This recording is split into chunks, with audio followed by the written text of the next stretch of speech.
Deixa eu fazer uma pergunta do Marco Frazão. E eu vou completar, eu vou colocar uma segunda pergunta. Ele pediu para você falar um pouquinho de como é que esse rito chegou no Brasil, quanto tempo atrás, quem trouxe, como é que ele se espalhou, como é que ele chegou no Brasil. E onde que o Hare é mais forte no Brasil? Como é que ele está espalhado? Se pudesse colocar ele um pouquinho em termos brasileiros. Então, o problema é que se tivesse uma cerveja, eu talvez contasse uma história. Eu tenho que contar outra. A gente tem sempre aquela história muito formal, muito bonita, de livro, que são as datas, sabe, mais externas. Quando é que houve aprovação em assembleia, quando houve a adoção da primeira loja, em obediência, essas coisas todas. Isso tudo bem, eu sempre mantenho, que é a história formal. Mas eu gosto de dar uns 2 passos atrás e honrar quem, de fato, enfiou a alavanca na pedra e fez isso acontecer. E isso levou, em média, uns 25 anos antes. Tá?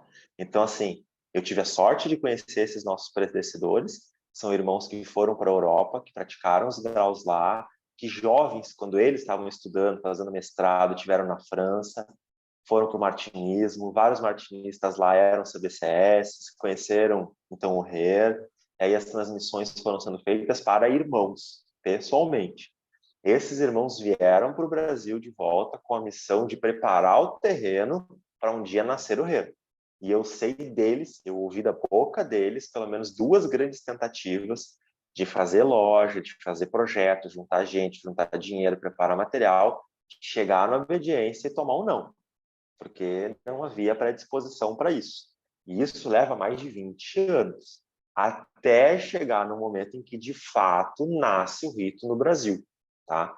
E aí a nossa história formal, ela é engraçada porque ela não começa no simbolismo. A gente começa nos graus do Grande Priorado. Começa a partir do grau 4. Então, antes das nossas obediências simbólicas, dos 3 primeiros graus, adotarem o rito, a gente tem a constituição de lojas de mestres escoceses de Santo André no Brasil, vinculadas a Portugal. Aí a gente vira uma prefeitura, né, uma delegacia do rito ao priorado lusitano, priorado português. Depois a gente recebe a carta constitutiva em 2008 de um priorado retificado do Brasil. E aí esses irmãos, trabalhando esses graus, entre aspas, superiores, vão mostrando a regularidade e a beleza desse trabalho para a maçonaria simbólica, e as obediências, então, vão fazendo o trabalho de oficializar, de adotar no seu seio. E aí isso é adotado pela GLESP.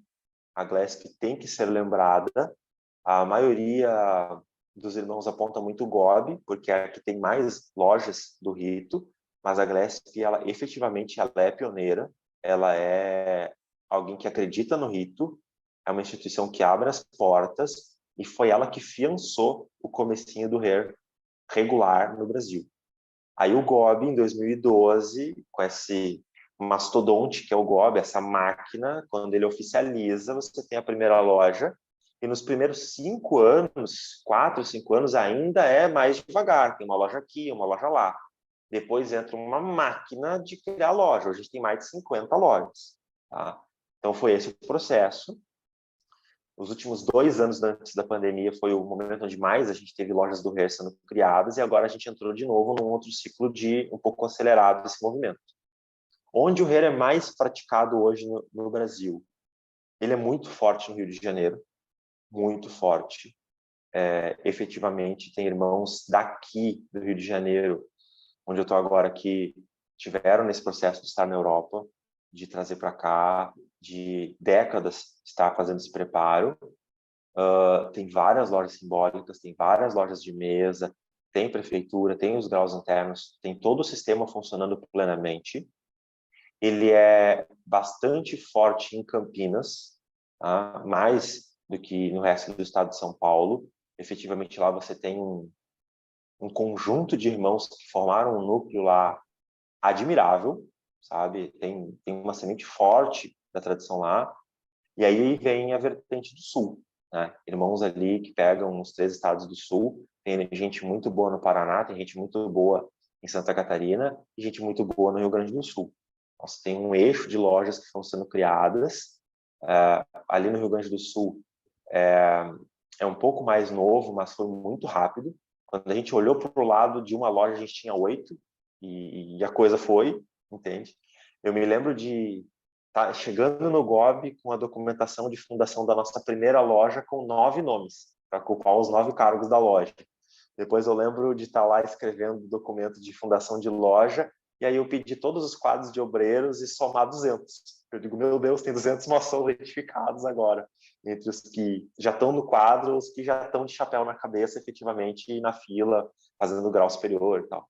Então teve uma expansão muito absurda, muito rápida. Tá? E eu acho que esses são os grandes polos. Tem hair em outros lugares. Né? Por exemplo, agora, há pouquinho tempo, foi fundada a loja Jacó Boêmio, em Alagoas, uma gurizada nova, com sangue no olho, estudando, querendo trabalhar. Você vê as fotos, os caras estão fazendo os trabalhos assim, cada pequena peça, cada tapete pintado à mão, com esmero, olhando os originais, cuidando dos detalhes, cuidando do ritual com detalhe. Então você olha com admiração, os caras estão desbravando.